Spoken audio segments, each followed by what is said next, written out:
ఎలా ఉన్నారు? ఈరోజు మనం తోటకూర కొబ్బరి కలిపి ఫ్రై చేసుకుందామండి. చాలా చాలా రుచికరంగా ఉంటుంది. ఈ తోటకూర కూడా నేను కుండీలో పెంచిన అంటే తోటకూర చాలా బాగుంటుందండి.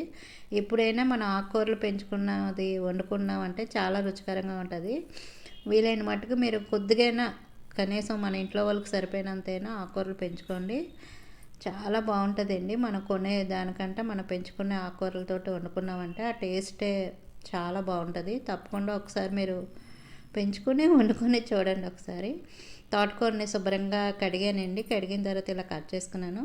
ఈ కాడలు కూడా వేసుకుంటున్నానండి. అంటే లేతగా ఉన్నాయి కాబట్టి ఇవి కూడా వేసుకున్నాను. ఇప్పుడు గ్యాస్ ఆన్ చేసుకుని బాండీ పెట్టుకుని ఒక 4 స్పూన్లు ఆయిల్ వేసుకుని, ఆయిల్ వేడిన తర్వాత జీలకర్ర ఒక హాఫ్ టీ స్పూను, ఆవాలు ఒక హాఫ్ టీ స్పూను, మినపప్పు ఒక హాఫ్ టీ స్పూను, అలాగే పచ్చెనగపప్పు ఒక స్పూన్ వేసుకొని కొద్దిగా కరివేపాకు ఒక 3 పచ్చిమిరపకాయలు ఎండుమిర్చి ఒక 3 వేసుకొని కట్ చేసుకోండి. ఇవన్నీ కలిపి వేపండి. తోటకూర తినడం వల్ల మన బరువు అనేది తగ్గుతాయండి. అందులో అలాగే ఈ సి విటమిన్ ఎక్కువగా ఉంటుంది. రోగ నిరోధక శక్తిని కూడా పెంచుతుందండి తోటకూర. ఇవన్నీ వేగిన తర్వాత ఒక చిన్న ఉల్లిపాయను కట్ చేసుకొని పచ్చిమిరపకాయలు వేసుకోండి. ఉల్లిపాయ ముక్కలు అలాగే పచ్చిమిరపకాయ వేసుకొని కొంచెం వేగనివ్వండి. ఇలా వేగిన తర్వాత వెల్లుల్లి ఒక పాయ తీసుకుని దంచి వేసుకోండి. దంచి వేసుకుంటే టేస్ట్ అనేది బాగుంటుంది. అలాగే తోటకూరలోని కాల్షియం, ఇనుము, మెగ్నీషియం, జింకు, కాపర్ ఇవన్నీ చక్కగా ఉంటాయండి ఇందులోని. ఇవన్నీ వేగిన తర్వాత ఇప్పుడు పసుపు కొద్దిగా వేసుకోండి. ఒక పావు టీ స్పూన్ పసుపు వేసుకొని కలుపుకొని మనం కట్ చేసుకున్నాం కదా తోటకూర, ఇది కూడా వేసుకోండి. తోటకూర మనకి తినడం వల్ల గుండెకి కూడా చాలా మంచిదండి. అలాగే ఇందులో ఐరన్ అనేది ఎక్కువగా ఉంటుంది. ఆకుకూరలు ఎప్పుడైనా మనకి తినడం వల్ల బ్లడ్ అనేది ఎక్కువగా ఉంటుందండి. మంచిది ఆకుకూరలు అనేది తినడం.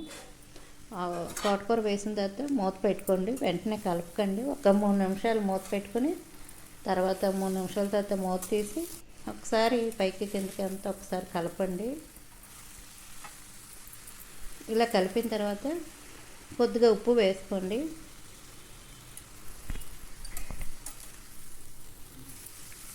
మనం సాల్ట్ వేసుకున్నాం కదా, సాల్ట్ వేసుకున్న తర్వాత ఒకసారి అంతా కలపండి.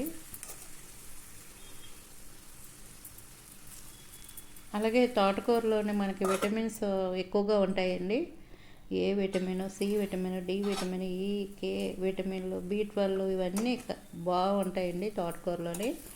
ఒక 5 నిమిషాల తర్వాత మూత తీసి ఒకసారి అంతా కలపండి. చూడండి తోటకూర ఇంకొంచెం వేగాలండి. ఇప్పుడు ఇంకా మూత పెట్టే పని ఉండదు. చక్కగా కొంచెం వేపుకోండి. గ్యాస్ని మీడియంలో పెట్టి ఈ తోటకూరని అంతా వేపుకోండి. చూడండి ఇంకొంచెం వేగాలి తోటకూర. వేగిపోయిందండి, కరెక్ట్గా వేగిపోయింది. ఇప్పుడు కొంచెం ఉప్పు చూసుకుందామండి. ఉప్పు అయ్యి సరిపోయిందో లేదో ఒకసారి చూసుకుందాం. ఉప్పు అయ్యి ఓకే, అంతా సరిపోయిందండి, ఓకే. ఇప్పుడు ఇందులోని కొబ్బరి తురుము వేసుకోవాలండి. గ్యాస్ ఆఫ్ చేసుకోండి.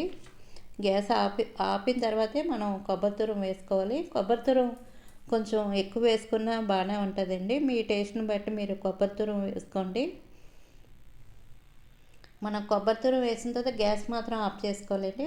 చక్కగా ఇవన్నీ బాగా కలిసేలాగా బాగా కలపండి.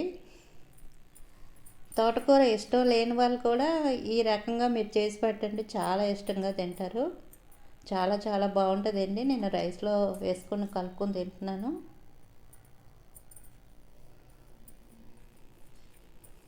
చాలా చాలా బాగుంటాయండి. టేస్ట్ మాత్రం చాలా బాగుంది. తప్పకుండా నేను చెప్పిన విధంగా ఒకసారి ట్రై చేయండి. తోటకూర ఇష్టం లేని వాళ్ళు కూడా మీరు ఇలా చేసి పెట్టారనుకోండి, పిల్లలు కూడా బాగా నచ్చుతుంది, బాగా తింటారు. తప్పకుండా ఒకసారి ట్రై చేయండి. వీలైతే మాత్రం మీరు పెంచుకోండి. ఆకుకూరలు పెంచుకున్న దాంతో మనం చేసుకుంటే చాలా రుచికరంగా ఉంటుంది.